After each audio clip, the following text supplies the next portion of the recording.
Hi there folks, welcome to RRTV's continuing coverage of the Skip Barber Monday Lights. We're coming to you live from Road Atlanta and round 3.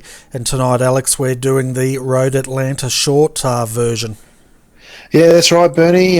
Great to be back here at Road Atlanta this week. Fantastic little circuit here, actually. The shortened version really brings out the best in these cars. It's actually where they host one of the Skip Barber racing schools in real life, so certainly no stranger to these cars in real life. But just cutting out that back section of the track really tightens the field up and allows for some really intense, spectacular racing. I know firsthand this week that even finishing just inside the top 10 could be an awesome adventure, and really you get the right guys side by side with you and it makes for a great evening, Bernie. It certainly does, and I'll agree with you. The short version of this is very exciting in the Skippy, especially the part Benjamin Soko's going through now. And I'll agree with you there. Very well suited to the Skippy and this layout. Looking at the amount of drivers we've got out there tonight, we have 15 in the top split, and I think we had another 2 splits of 14 in each of those. Yeah, that's right. Not quite the turnout we had for Bathurst with 80 drivers tonight, Bernie, but you wouldn't expect that. Bathurst being certainly one of the most popular stops on the series for the season. But tonight, a good turnout. We've got a strength of field here tonight of 3,277, which once again puts us firmly within the top 5 with the 4th highest split of the week. Interestingly, though, the race preceding this almost snuck into the top 5 as well. So plenty of the regulars out warming up, looking for a strong showing in the main race tonight, Bernie. Yeah, they certainly are. And you can see Ben Smith out there at the moment. His last time was a 104.672, so they're definitely putting in the fast laps there. In fact, he's the only one in the 104s by the looks of it. Yeah, I've got to tell you, I know we haven't gone through the track temperature and the weather tonight, but I just had a quick squeeze at it then, and I can tell you 104.5 is a spectacular time under these conditions. And Ben is the top rated driver in here and also holds his professional iRacing license, which, as you know, Bernie, is very difficult to come by. You've got to qualify that in the World Championship qualifying series, and to receive that, you're not just earned through your safety on track, it's earned through your results as well. So great to have Ben here tonight, and shows just what a draw card both the Monday Night Lights but the Skippies overall can be, Bernie. Yeah, definitely, and I know the ERA boys, they've got a lot of pro drivers in there now with their licences, and they spent a lot of time campaigning in the World GT3 qualifiers, and they've managed to do that, so that's fantastic. But let's have a look at the track at the moment. It's partly cloudy out there. Wind speed 8 kilometres an hour with humidity 57. Track temp, it's pretty hot, 37 degrees Celsius, and the air temp's 23. Yeah, well, with that track temp, Bernie, I'm very surprised to see people ducking into the 104s just on those 2 qualifying hot laps, let alone a 104.5. That just shows Benjamin's class coming and joining us here tonight, which is fantastic. But some familiar faces up the front there with Ben Furhoff, and somewhat becoming a regular is Andrew Welter there sitting in 3rd, provisionally I should say, as there's still 2 minutes left in this session, Bernie. Yeah, we can see Luke Whitten at the moment. He's sitting in 4th, so he's going to want to improve. His best time was a 105.194. As he comes across the line now, we'll see if he can better that. And he did doesn't look like... Did he do? I don't think it was classified. No, he may just be running out a couple of extra laps just to get a feel for the track. I know he's been known to do that. Some of the guys this week, including the likes of Ben Fiedler, I know, will sort of let the clock run down a bit in the hopes of just seeing what he's up against. This track, unlike Bathurst, you can wait a minute or two, let some times hit the board so you know what you're shooting at, whereas at Bathurst, you really had to get out from the starter's pistol given the length of the track just to get those laps in, Bernie. But with a minute 20 remaining, I suggest probably Dennis is one of the few left to set their final lap time, Bernie. Yeah, and I can see Dennis is in the pits at the moment. We've only really got 4 out there. We've got Luke Whitten lapping. Ben Soko looks like he's doing the same. He's not. He's done his qualifying, so he's just warming up. Craig Beerley, he's also out there circulating, as well as Jason Willman, who's sitting in 15th at this stage. Yeah, great to see Jason back in the top split again. Flashy livery, of course, the spectacularly painted car there. He's obviously very regular in this series, as is Kevin Henderson. Both of them our most capped drivers coming into tonight's events and fantastic supporter of the series. Yeah, it definitely is, and it's great to have them all out there. And I reckon while these guys are lapping, let's go through the grid. And, well, actually, let's look at the point score. That's probably more important at this point. So at the moment, Luke Whitten is leading on 56 points, followed by Russell Clark second on 49. So 7-point difference there. Brad Parkin sitting in third on 40 points. Brian Inglis on 38 points in fourth. And then Joseph Falcamata is very close behind him in fifth on 37 points. Yeah, it's an all local top 5 at this stage, I think, Bernie, as the guys start looking to take the grid. Fantastic to see Russell Clark up in the top 3. He's had a rough couple of seasons. Really pleased for him. Probably sporting the Flying Hellfish colours tonight. Fantastic to see him up there. Like I said, he's had a couple of rough seasons, so getting some good results, including the previous race to this one tonight. Looking forward to seeing how he goes tonight. Looks like he's running out of 10th, I think, Bernie.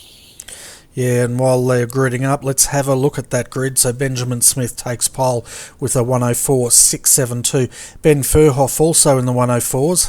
His time was a 104.994. He'll start out of second.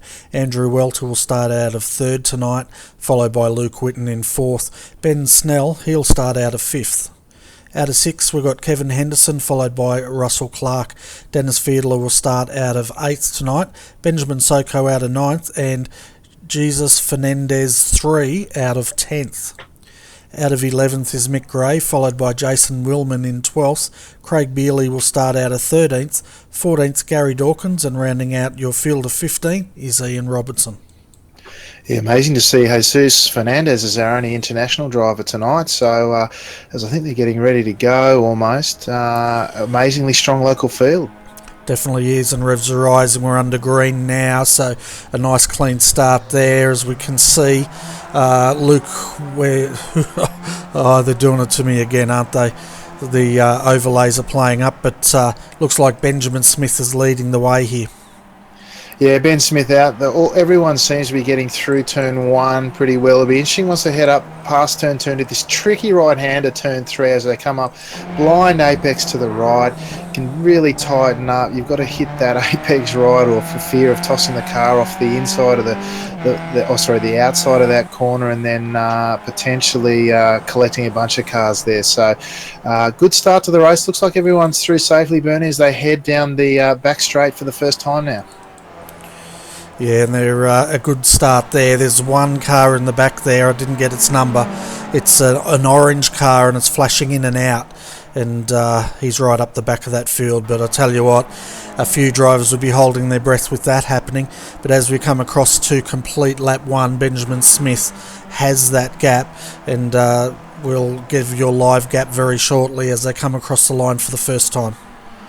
Yeah, that was Gary Dawkins in the red car, number 7. Looks like he had some network issues to begin with, but is settling down now. Really impressed with the patience a lot of the drivers now, as they really just going line astern. 22 laps around here can be a long and intense time. Jason Willman down towards the rear of the field. He's run wide through turn 1 out on the grass. Really hard to hold it from there. Once you hit that ripple strip on the outside there with the left-hand side of the car and on the grass, there's no recovery. You just got to take your medicine and continue on it. He's continuing on at the rear of the field now, Bernie. Yeah, so that was pretty good that he kept it moving forwards anyway. But up front we can see Benjamin Smith now stretching the lead. We've got Ben Furhoff in second, fighting with Andrew Welter in third. Luke Whitten, he's sitting in fourth at this stage, and rounding out your top 5 is Russell Clark. Yeah, look, really tightly bunched group, with the exception probably Ben Benjamin Smith, who's he's got half a second on this trailing group of 3 cars, which you'd probably consider in that front pack, although Russell Clark, he's probably just dropping off the back there. He's only 0.8 of a second behind, but with the tightly packed bunch in front of him, he's not really going to get as much draft or effect from that as you would expect normally, and again, he's almost out to a second now. Really tightly bunched at the top 2nd through 4th at least, and they've managed to close up on the back of Benjamin Smith there, which is good to see for the sake of the race. But it wouldn't be surprising if they don't sort of toe the line and stick line astern to try and hang on to him if Benjamin runs away with this, Bernie. But at the moment, all bets are still on as they come around to take the back straight for the second time now. Yeah, and while you were telling the viewers up front, we saw a replay. Mick Gray's our first casualty here. He's come unstuck through the, I guess you'd call it the infield sweeper, and hit the wall pretty heavily, and he's had to use a fast repair. As we can see, he's just exiting the pits now. Yeah, as you come up onto that back straight there, Bernie, if you don't quite get your foot on the accelerator in the right way, you can run wide there and get the left-hand wheels of the car, left-hand side of the car on the grass, and it's quite not only unsettling on the car, but it's unsettling for the driver. You don't expect it to go that far out there, and it's interesting, Dennis Fiedler did the same thing in the preceding race. He just lose the car and end up finding the wall pretty quickly. Real shame for Mick, Bernie. Yeah, it certainly is, but it's pretty easy to lose it, as you've said. I think that's where I came unstuck as well. It was through there, so I'm glad. You could do it, anyone can, I'm sure. Yeah, well, I was thinking I'm in good company if they're doing it. I was thinking it was just me, but it's good to see that I can make the same mistakes as the top guys. Oh, absolutely. Look, anyone can there. It comes up on you much quicker than you think. The car just runs wider than you expect, and you certainly don't expect some of the reaction from putting a toe on the grass that you get out there, Bernie. So, as you say, you're in very good company. Yeah. And we're just having a look out of the back of Kevin Henderson's car here, and we can see Ben Snell at the moment as they come through the final corner back onto the front straight. And yeah, Kevin's doing well, but we're not going to watch a gearbox view too much in case he blows the motor and scares us all.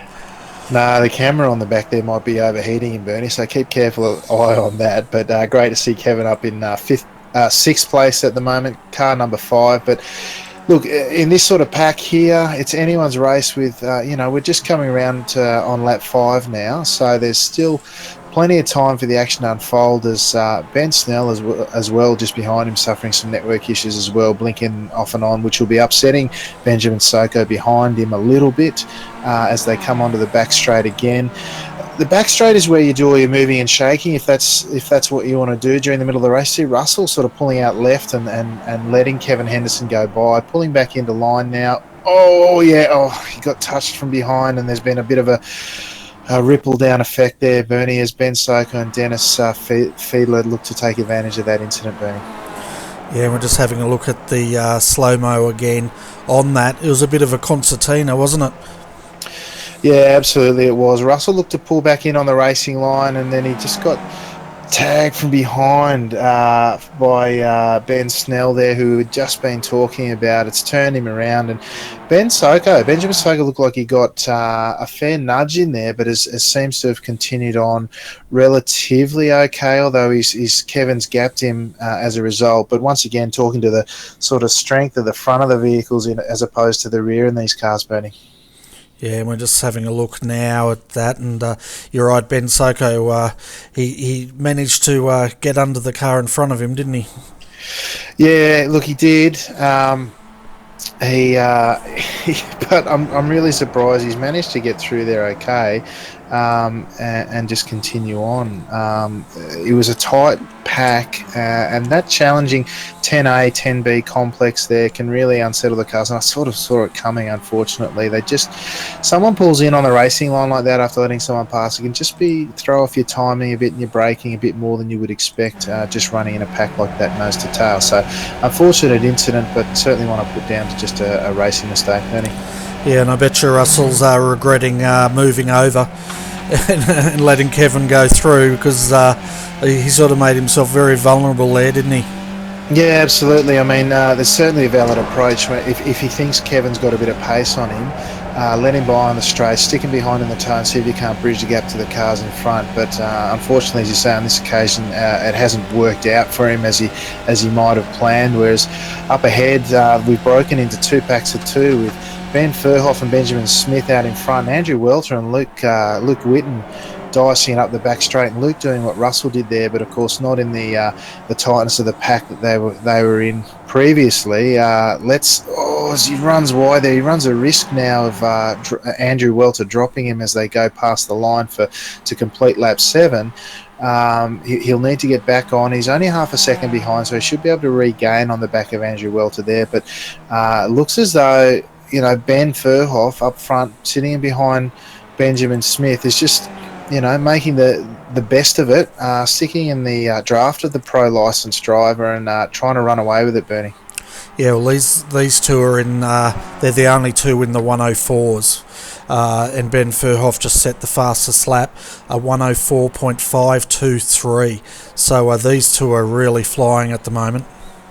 Yeah, well, Ben, of course, got the benefit of the draft, and you see he'll be maximising that. He's half a second behind as they enter on the straight. Interestingly, he's already a 10th up now, and you can see in real time how much he closes up as they come into the braking zone. It's a real advantage in these cars, depending on what sort of run onto the main straight that the guy in front gets. Even if you get an even run in the car as the car behind, you can close up nearly half a second up that straight, even in this shorter configuration, Bernie. So real advantage for Ben Furhoff now in the context of the race overall is sitting in the toe of Benjamin Smith there. They've gone out to a 2.5 second lead over Andrew Welter and Luke Whitten there, who really now look like they might be struggling to bridge that gap, Bernie. Yeah, and Ben Smith's trying to shake Ben Furhoff here, and Ben Smith just set the fastest lap, a 104.514. So they're definitely putting the pressure on each other up front. Meanwhile, in third, we've got Andrew Welter, Luke Whitten fighting it out here. Luke's closed that gap again, and he'll be keen to get a good result in this race. And then we've got Kevin Henderson. He's a little ways off, but he's just shadowing them at the moment. Yeah, interestingly, Kevin's actually probably almost the quickest out of those three. He's starting to bridge that gap. He's down to 0.8 of a second at the moment. At the start of the last lap, it was just a shade over a full second. So Luke's gamble on letting Andrew lead may not be paying off, and certainly Kevin's raw pace bringing him back into the race. Although as they go across the line this time, he's back out to a second. So Luke pulling to the inside into turn 1 now, a legitimate passing opportunity there. It does give Andrew a nice run out, and also looks to bring Kevin back in as going from 1.1 second down into 0.7 of a second now, and look to be, if he hangs on to it there through turn 3, he'll be right on the back and in the hunt now, just half a second behind that pair, Bernie. Yeah, and he's desperately trying to close that gap, and meanwhile up front they have stretched the gap out to 3.2 seconds from Ben Smith back to Luke Whitten. Yeah, well, interestingly, as you said before, Benjamin Smith set the fastest lap out in front. No draft, all on his own, which speaks to the speed of the man individually. And as we were watching that pack behind, we saw both the gap between the lead pair and the guys fighting it out for third wide, but also bringing in Kevin Henderson at the same time. It really shows that battling in any way, shape or form really costs you a lot of time. And Luke's decision, as we said, to let Andrew lead looks to have potentially cost them the leaders, but then in trying to get back on, perhaps thinking he was the quicker driver, it cost them even more time. So battle really now on for the podium positions, both in that lead pair of Benjamin Smith and Ben Furhoff, but then in Whitten, Welter and Henderson for the final spot on the podium, Bernie. Yeah, we can see Henderson now. He's got internet connection issues, and there's sparks flying off the car everywhere. It's sort of hopefully he'll get that sorted out. I was thinking Back to the Future again. Every time I see him flying around, I think that, but it's getting a bit old, that joke, so I'll stop saying it.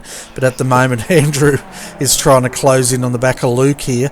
These guys are having a great battle, and meanwhile up front, it's the Ben and Ben show, and Ben Furhoff is still trying to close that gap of 2.6 or 0.2 of a second on Ben Smith, but he's so close yet so far away. Yeah, look, it's tantalising and frustrating at times, at the same time, depending on what he's trying to do. You know, they're only on lap 12 now out of 22. So the 10 and a bit laps to go now, 10 and a half laps.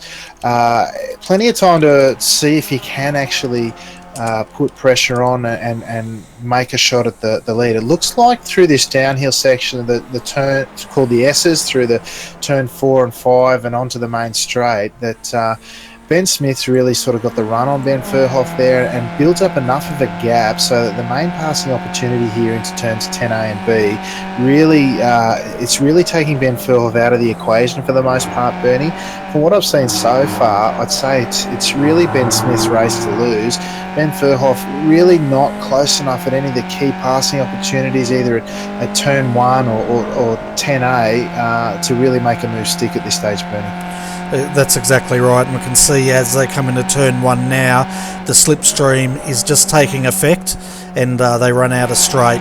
So all he can really do now is tuck into the back of Ben Smith as they come through the S's here, and his next opportunity is the back straight. But by then, Ben's got that momentum, and you can see now he's already pulling away.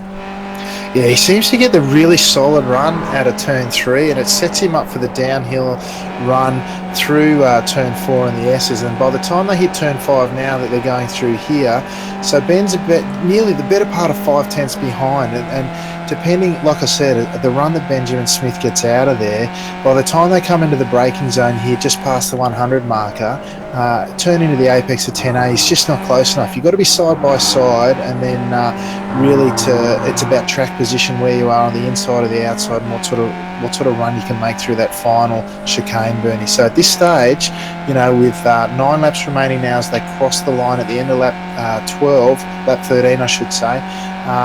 Yeah, it'd be interesting to see what Ben's got. Ben Furhoff's got to put towards attacking for the lead. He's right up close again, Bernie, but hopefully he's got something left in his bag of tricks. Yeah, well, the problem is he's really fast on that part of the track, but everywhere else Ben Smith's faster. And it must be so frustrating for Mr. Furhoff here, because he's closing up and he just can't capitalise. But saying that, he's a bit closer this time through. Yeah, it's the closest he's been in a while, just a shade under 4/10 now, so we should see what he's got here in the draft. I'll be surprised if he gets side by side. More, he'll be looking at the rear gearbox view a bit closer, but even then, he barely caught a 10th up that straight, Bernie. So certainly he'll be struggling, as though, we've seen a change in the positions behind Bernie. We've now got Kevin Henderson splitting Luke Whitten and Andrew Welter. Andrew Welter, of course, came to the Skippies most recently for the Australia-New Zealand Club versus UK and Ireland Club Challenge, and he's been with us pretty much ever since, Bernie, putting on some great displays. Young driver, full of talent. He's about 15 years old, you may remember from the interview we had with him. Putting on a great show tonight, right up the gearbox of Kevin Henderson now, whose network issues seem to have settled down. It looks like this will be a ding-dong battle to the end, Bernie. Certainly will, and I definitely remember interviewing Andrew. He's a great talent, as you said, quite a young bloke, but he definitely knows how to steer, that's for sure. Yeah, that's right. I've been really pleasantly surprised with his attitude to racing as well on track. Of course, I don't tend to see him much when he gets ahead of me. He's gone.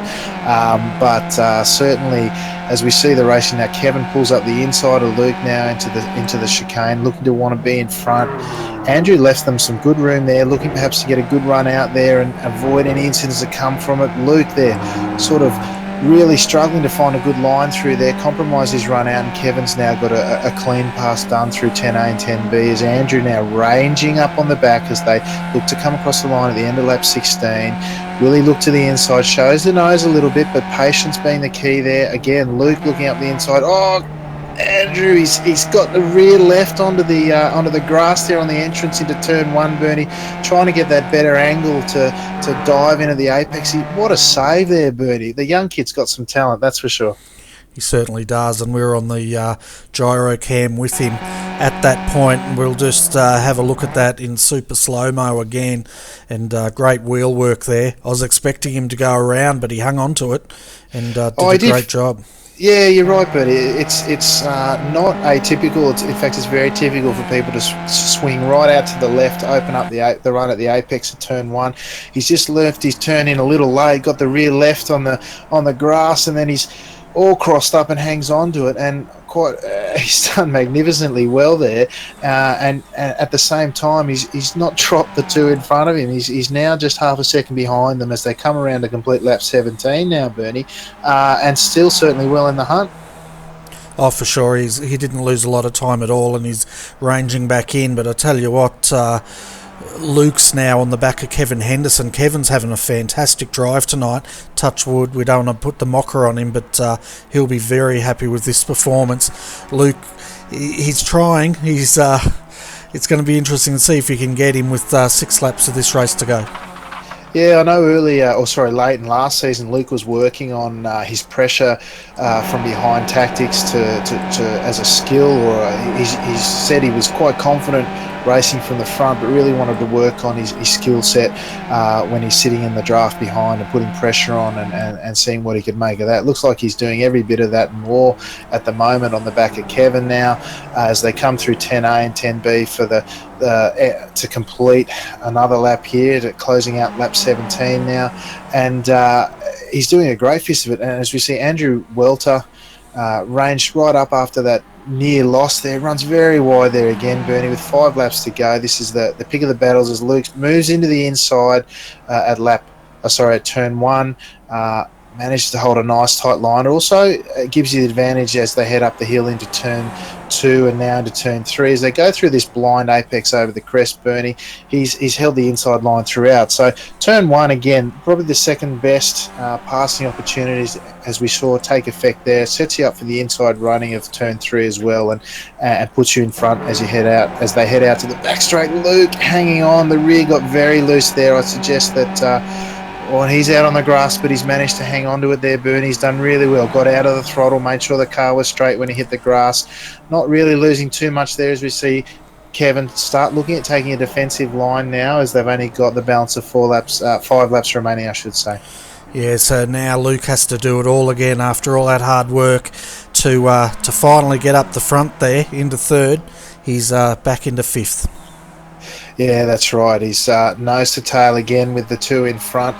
Just checking up front now. Ben's closed right up. He's about 3 tenths behind Benjamin Smith now as they head through that blind apex again with the balance of 4 laps remaining now. So they head down the run there once again, down the hill again, once again through the S's. It looks like Ben Smith's really got the wood on Ben Furhoff there, Bernie, and Ben Smith's now out to 6 tenths as they go across now, and really Ben Furhoff at this stage is really just hanging on, Bernie. Yeah, well, both of these drivers are still in the mid 104s. If we look back at Kevin Henderson and this trio, they're in the high to low 106s at the moment. So high 105s, low 106s. Yeah, so these guys are tracking pretty well in terms of in the context of their own race, Bernie, but certainly with the break that Ben Smith was able to make and Ben Furhoff going with him, it's left these 3 to battle out the final position on the podium now as they come across the line with 3 laps to go. Andrew Welter looking up the inside of Kevin Henderson now, looking again to make that turn 1, turn 3 combination. Luke looking to go with him potentially, Bernie, but backs out of that. Kevin, he's got to stay off the grass out there on the far left. That's where you can end your night really quickly, as we saw with Jason Willman earlier in the race. So they bump the apex there over the crest at turn 3, head back down through the S's again, and we'll see what shapes up now with the 2.5 laps remaining, Bernie. The strategy really starts coming into play now. I'd suggest Kevin might potentially be in the box seat, and Luke will be looking to get at least 1 position forward for his final run at the flag, Bernie. Yeah, and I reckon Andrew's decided it's go time now, and it'll be interesting to see if he can gap these 2. And we can see now Kevin Henderson going a little bit defensive there, keeping an eye on Luke. He doesn't want to do that too much because he's going to let Andrew bolt on these 2. Andrew Bolt.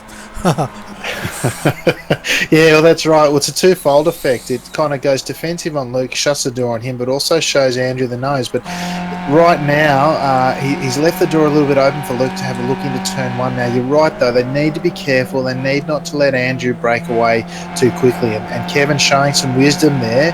Let's Luke have the clean run there without fighting too much, perhaps just in order to keep Andrew in check, Bernie, because they want to be fighting for third now with 1.5 laps to go and not fighting for fourth and fifth between them, Bernie.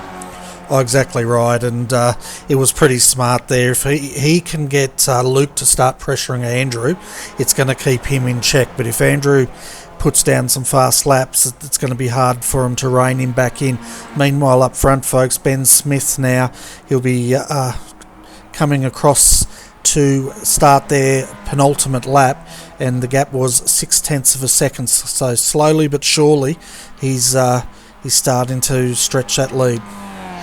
Yeah, I think the white flag's actually just come out, Bernie, and they're coming up on the back of Mick Gray by the looks of lap car. Mick's a strong and wise driver, mate. I'm sure he's just going to pull over to the side now and see what as we watch what will unfold again. Ben Furhoff, they're trying really hard on the exit of turn 3 there over the top of the hill, just to try and get close enough to see if he can't maximise that draft effect. But what we may see here as they range up on the back of Mick is Benjamin Smith just grabbing whatever draft he can to really rule out any attack from behind. But Ben Furhoff now just closing within half a second, probably get down to about the better part of 4/10 as they come through 10A and B, and really no shot from here unless Benjamin Smith makes a really critical mistake. But I think as the guys come down behind Bernie, fighting out for third, through 10A and B again. Andrew Welter's gone up the inside there, made a great move up the inside. He's run wide though, giving Luke the inside running as they come down the hill for the final time. Kevin looking to go with him. Looks like Andrew Welter may be left out to dry here, Bernie. As he comes back now, and it looks like, I can't tell. Luke Witten grabbed third there, but Andrew Welter and Kevin Henderson, I think it went to Kevin on the line, Bernie. Oh, I'm going to disagree with you totally there. I think Andrew held him out. Yeah. Oh, look, I can't. I've got two telemetry telling me different things, but I'm putting my money on Kevin there. But it was very, very tight. It looks like, dare I say, 1/100th of a second on the telemetry that I got, Bernie. But it's really tight, whatever it was. Yeah. Well, we're looking at the super slow-mo now to try to get a photo finish here, and then I take it out of super slow-mo at the critical moment. But it's too hard to call, and we'll have a look at the final results there. Meanwhile, we can see the tail enders coming through now to complete their final lap. Gary Dawkins, he's coming home in 10th, and it was Gary that was flashing really badly in the opening laps there, and Craig Bealey came home in 9th. But let's go through the final results, folks, so we can see who won that argument between Kevin Henderson and Andrew Welter. So looking at the final results, Ben Smith holds on to win tonight's race, round 3 here at Road Atlanta, by 1/10 of a second. Luke Witten comes home in 3rd behind Ben Furhoff. Andrew Welter, there you go, he holds on by 0.02 of a second to get 4th, followed very closely by Kevin Henderson in 5th. Benjamin Soko, he comes home in 6th tonight, followed by Jesus Fernandez in 7th. Dennis Fiedler, he comes home in 8th, and Craig Bealey holds on to 9th. Gary Dawkins finishes in 10th tonight. In 11th, Russell Clark, followed by Ian Robertson. Jason Willman comes home in 13th. Ben Snell 14th, and Mick Gray, the only casualty tonight, comes home in 15th position and 1 lap down. Yeah, well, you've picked it there, haven't you? I don't know how to read telemetry, apparently, Bernie. Andrew Welter, he got left hung out to dry as they went around the final turn there at turn 12, and but still managed to get the drive he needed around the outside to pit by 2/1000th of a second. That was an outstanding finish to an outstanding race. The rest of the field was spread out like the proverbial Brown's cows there by the end, Bernie. But I think it speaks to the quality of the drivers here that, there was only the one visit to the pits in amongst the race tonight, Mick Gray, unfortunately, and that was of his own doing. which is a real shame for Mick. After missing the round at Bathurst last week, his return was perhaps not what he was hoping, but a great race up front there between Benjamin Smith and Ben Furhoff. Benjamin Smith showing his class there, with Ben Furhoff showing great pace to actually take out the fastest lap of the race with a 1:04.3 by the looks, Bernie. But that race for third position between Luke Whitten and Andrew Welter, with Kevin Henderson rounding out the top five, they put on a great show for us tonight. They definitely did, and I think looking at those results, you actually called it, because I think I said Kevin beat Andrew, so and I think you said the other way around, so I think you called it, but I'll agree, we're both great here. So. well, let's just say one of us got it right, and the Skip Barber racing community was the winner on the night overall. That's what I'm going with. Yeah, that sounds good. I think you've stolen that from someone, When I think it might have the cliche tag attached to it somewhere, absolutely. Yeah, that's right. But the save of the night, that has to go to Andrew Welter tonight. He did a fantastic job hanging on to that car, correcting it, and hardly losing any time. So what a talent that young guy is turning out to be. Yeah, great vision, I would have thought, watching that. I've seen a lot of guys lose it out that outside of turn one, not necessarily in that way, but certainly looking to exploit the full extent of the track, like I said, to open up the apex on that corner. Generally, what you'll see is guys who don't necessarily do that, they'll run wide on exit, either carrying too much speed or not enough angle on entry to rotate the car through there. They run wide and often off into the wall on the far left. Also impressed with Luke Whitten's presence of mind up that back straight.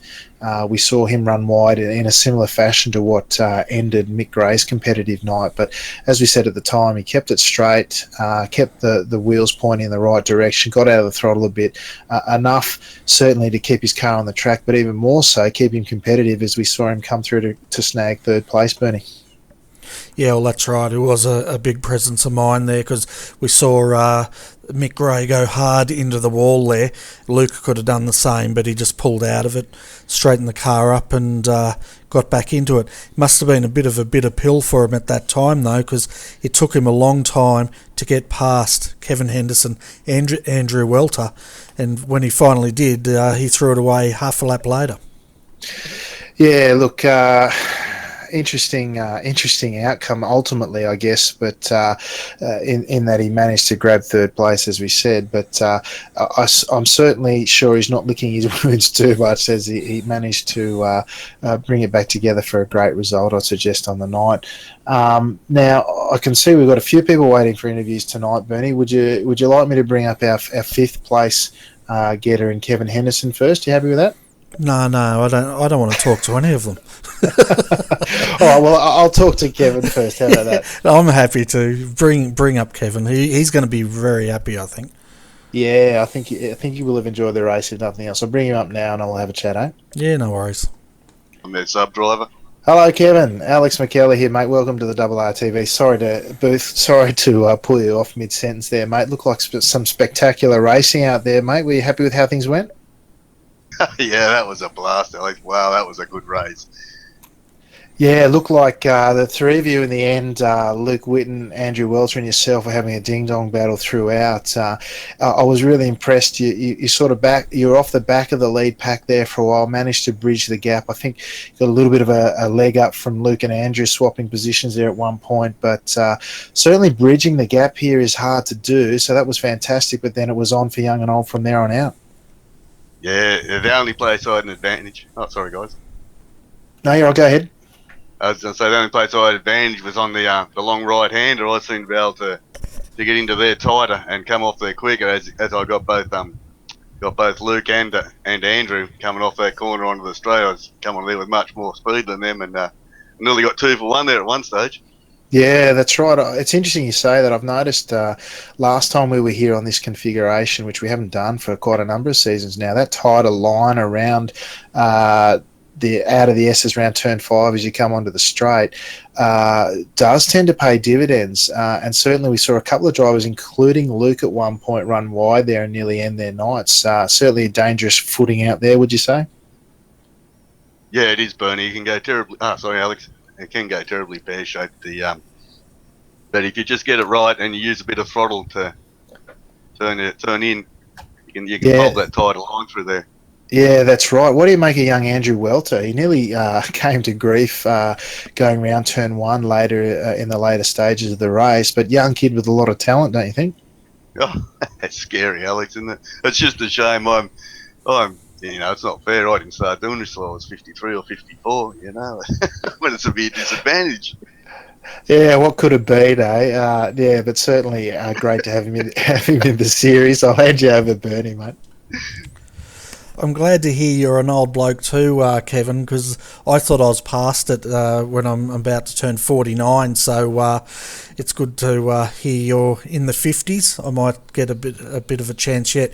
But yeah, fantastic drive. We were actually looking from the gearbox cam, but we had to close that camera down because I was worried we'd overheat your motor and you'd pop it.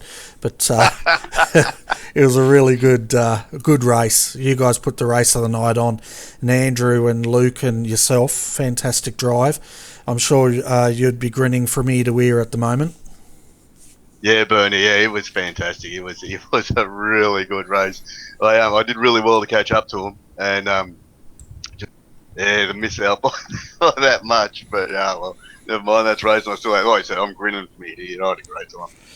Yeah, well, we had a look at the super slow-mo, and 0.02 of a second was between you and Andrew, so you couldn't get much closer than that.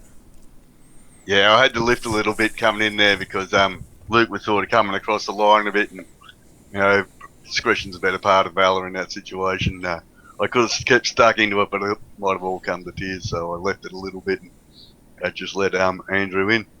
Yeah, fantastic. And it was great to see you three battling so hard and not coming to grief or running into each other, respecting each other and giving each other plenty of room.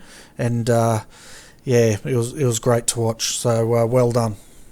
Yeah, thanks, Alex. Thanks, Bernie. I'll let you get someone else up here. You got a bit of a queue in the green room, and I'll say good night. And thanks to RRTV and Mark Jeffries from a paint job.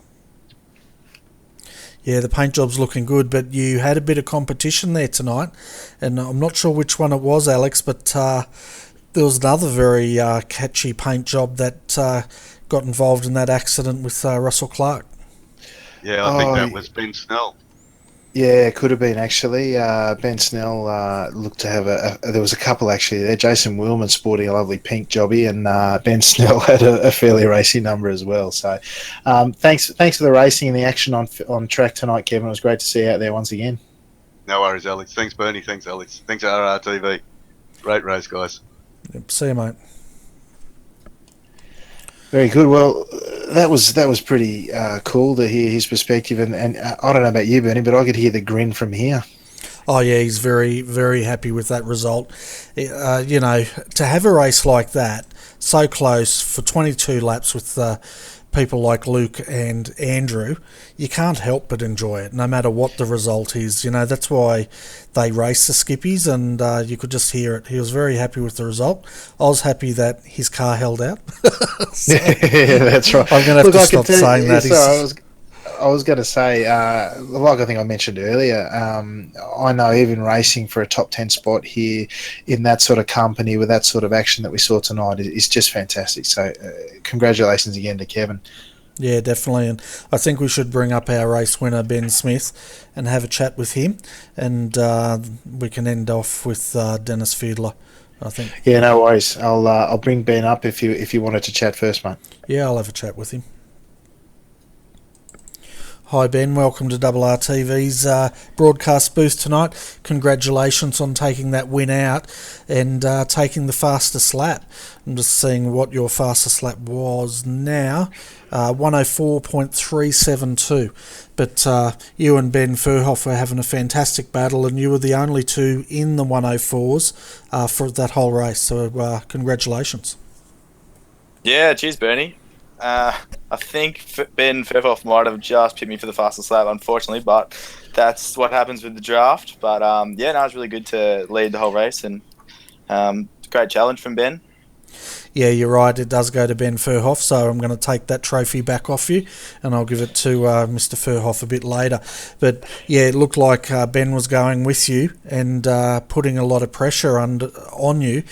From what we could tell, though, you seem to have the pace for the whole part of the track, apart from the first corner, and that's where Ben Furhoff was closing.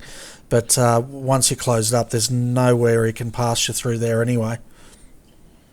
Yeah, it kind of gave me confidence to kind of just run my own race. I knew that I kind of throughout the turn 2 and 3 section and up and down the hill, I could just throw the car in and do my own thing, and there wouldn't be any pressure from behind. But yeah, the big straight, and I felt like Ben definitely had me at the chicane as well. He really pushed hard in, and I had to kind of really keep an eye on my mirrors, make sure there wasn't a dive that was going to happen. But yeah, and then down the hill and around the start-finish line, there's obviously plenty of drafting there to get him up behind me. Yeah, definitely. But once you pulled out, it took him quite a bit of time to get back up behind you again. And as you said, that part of the circuit was where he's strongest. What do you think of the layout of Road Atlanta in the Skippy? Do you like this short circuit? Well, I definitely love Road Atlanta as a track in itself. I've had many good races on the long format. I haven't done too much work on the shorter circuit, but I reckon the club layout, the one with the really tight last corner and the chicanes are a bit tighter in the middle, would be a bit of fun in the Skippy too. Yeah, I don't think I've ever seen that layout run, so that would be quite interesting to test that out in the Skippy. But I'm going to hand you over to Alex here because he's chomping at the bit to have a chat. Yeah, thanks, Bernie. Ben, welcome to the show. Great to have you. It's been a while since we've seen you at Monday Night Lights. You've been off racing other categories. It looks, I'm guessing, looking at the colour of your licence, that you're racing a bit of the GT3s at the moment. Is that the case? Yeah, so with ERA, obviously, we had a bit of good luck last year and cemented our place in the World Championship again for this year as well. So we're looking forward to getting back at the GT3s in the next coming weeks. I think the first round is Easter weekend, so I've got to do a bit of practice in whatever car we might have chosen, which is a bit of a secret. But you'll see me out driving them and getting some practice under my belt. Yeah, fantastic. Well, we certainly appreciate you ducking in for somewhat of a special guest appearance here at Monday Night Lights.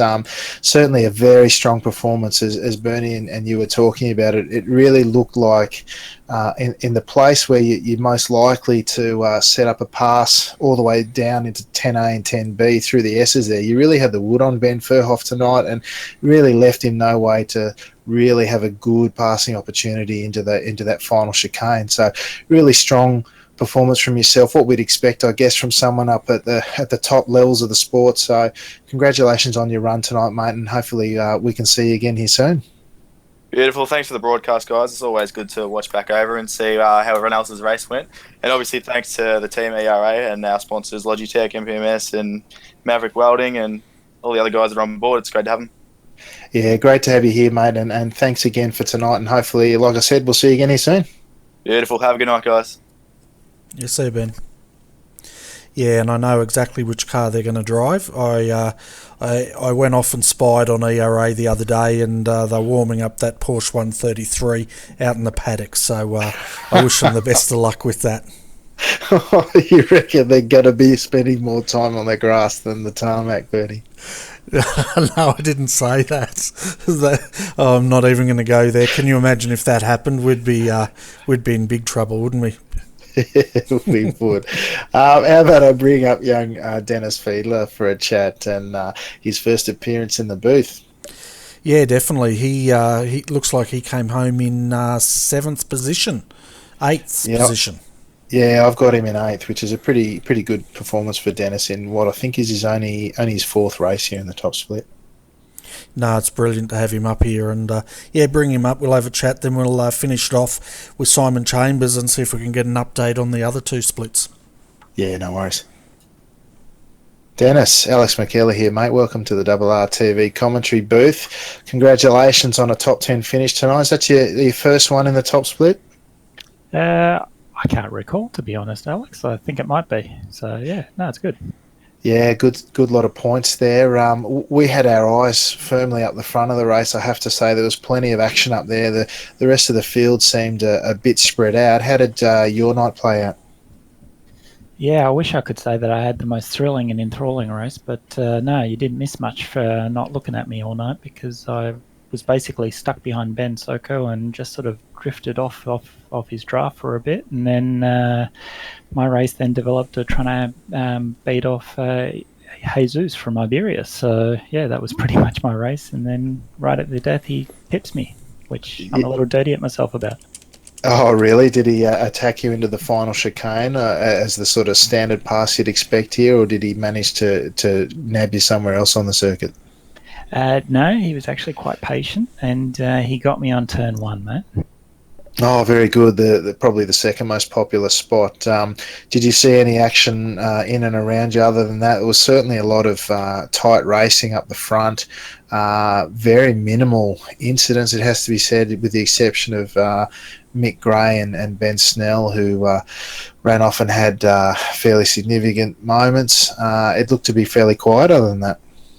Yeah, I saw Ben Snell get into the back of Russell, which was unfortunate, and I managed to get through there, so there was a couple of freebies for myself there, which I wasn't too unhappy about, but it's never nice seeing drivers go out that way.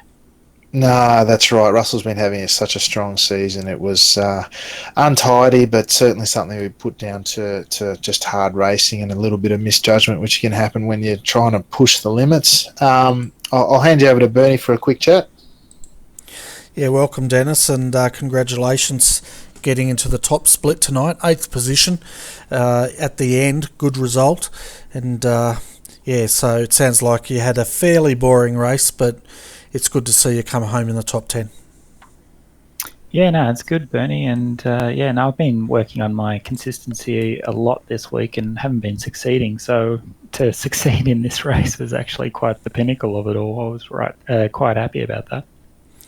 Yeah, it's a fantastic result, that's for sure. And the short circuit layout, are you happy with that as part of the Skip Barber schedule this season? I really do like the short layouts. You get plenty of laps in, and I know some of the drivers, Alex included, get a bit bored of seeing the same corner lap after lap after lap. But I find that the nuances of the circuit and the different lines that you can take a little bit interesting. So it was interesting to see on the forums today that even someone as fast as John Sully, who's quite he calls himself almost alien. I actually call him alien, but he was struggling on this circuit, and there was just 3, maybe 4 little things that he could have done to improve his lap time by maybe a 10th here and a 10th there. So it goes to show just how little time there is in this track. Yeah, well, that's exactly right. I actually like it when they bring in different variations of the circuit that hasn't had a run for a few seasons, because it's the ultimate leveler, really, isn't it? Because a lot of the top drivers, they probably memorise all the usual circuits, but when you have the short circuit come in after a long layoff, it means everyone has to sort of learn it, and gives everyone an opportunity to have a great run. Yeah, you're right. And doing all the official races during the week, it was interesting to see how people tackled that final chicane in this particular layout. It's quite difficult in the skip. You actually have to compromise the entry into the chicane, and then you maximise the throttle on the exit, trying to accelerate almost as soon as you're past the first left-hander, and you're just already targeting that right-hander with full throttle. It's a definitely very tricky part of the circuit. I found, earlier in the week I had a run in a couple of races on last Tuesday night. I found the whole circuit a bit tricky, but, that's the way it is. Oh, these courses, they test you when they turn left and right, mate. Yeah, I know, right? I found the dirt, though, so I felt like I wasn't totally left out. But anyway, Dennis, thanks for joining us tonight. It's been a pleasure having a chat with you, and we'll catch up hopefully next week. Thanks, guys, and chat soon. So, Alex, our final interview tonight will be with Simon Chambers, and we'll see if we can get any news on what's happened in the other split. Excellent, I'll bring him up. Simon, Alex McKellar here, mate. Welcome to the RRTV commentary booth. How did you run in the second split tonight, mate? Plenty of action, or was it all smooth sailing? It was probably neither for me, Alex. I qualified really well, started up in fourth spot. Then, unfortunately, a couple of off tracks put me down a few paces. I was on the pace, but I couldn't put together consistent laps, and ended up putting it in the wall late in the race and finished the lap down. Oh, that's a shame, mate. Easily done here. Any particular corner that gave you grief?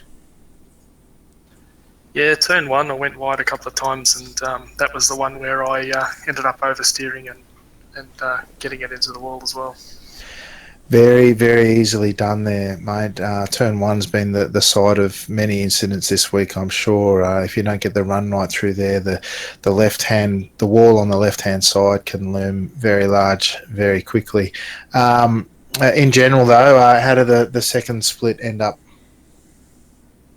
Yeah, it was a clean race up front, I'd say. A couple of guys having good battles. I saw it for a little bit before I dropped out, but Daryl Ridley ended up coming away with the win ahead of James Seitz and Guye Guerrera, or I probably murdered that word.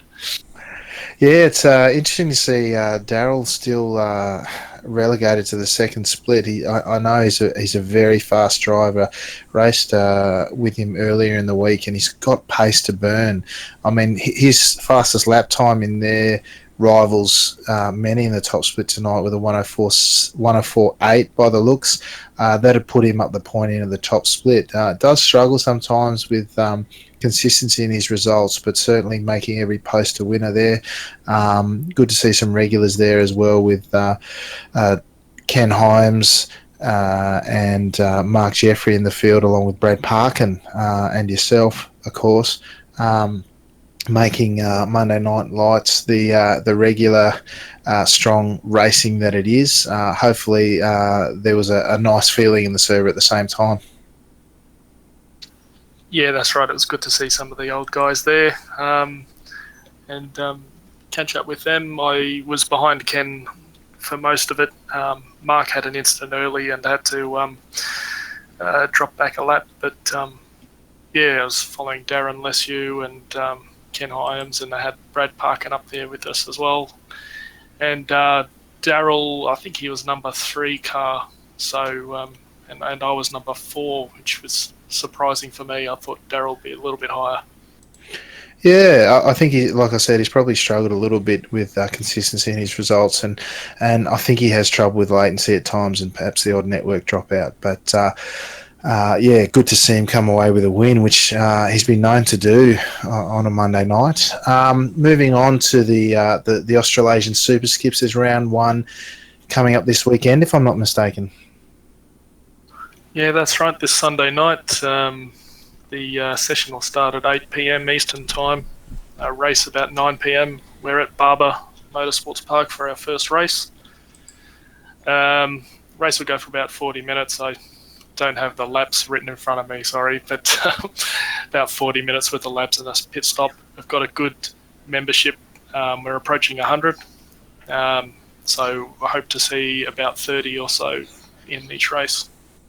Yeah, well, from memory last season we saw between 30 and 35 for most of the season. I'd expect a big turnout for round 1 at Barber Motorsports Park. So, folks, if you like your skippy racing, I can thoroughly recommend the Australasian Super Skips. It's a private league. You'll need to search in the league section of the iRacing site. Send in your league joining request there. Simon and myself will have a look at it. Bernie, you're joining us this season as well, from what I understand. Yeah, definitely. RRTV will be broadcasting as many rounds as we possibly can. And forgotten who's going to be in the comm box with me, but it's not you, Alex. Kevin.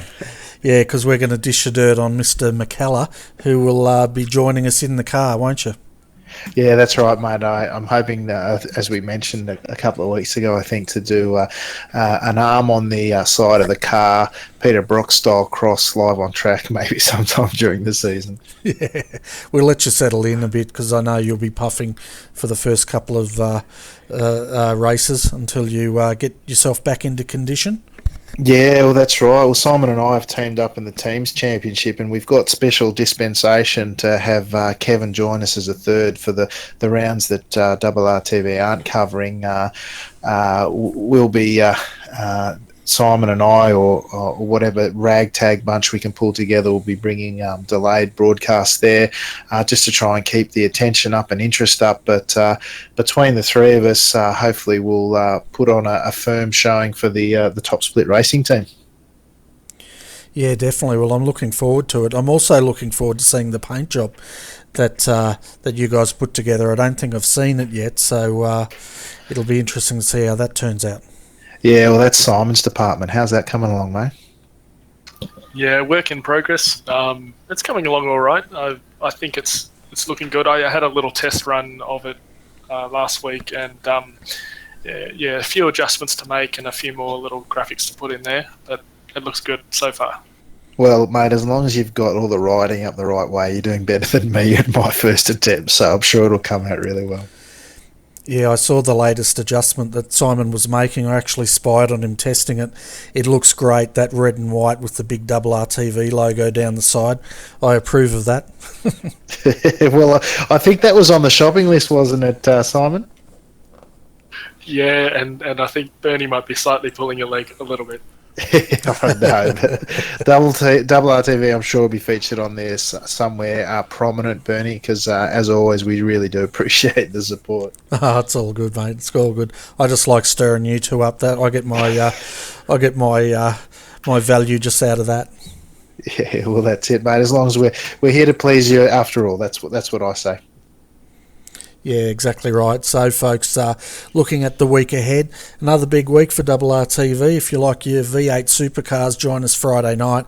We have the 650k race coming up, which means basically it's a really late one for me. We'll probably go off air at about 1:30 in the morning on Saturday morning. But they're going to Monza for a 650k race. It's time certain at 4 hours, or if they complete 112 laps. So if you like your V8 supercars, join us on Friday evening. I think it's about 8:15 p.m. it kicks off, but check our Facebook page.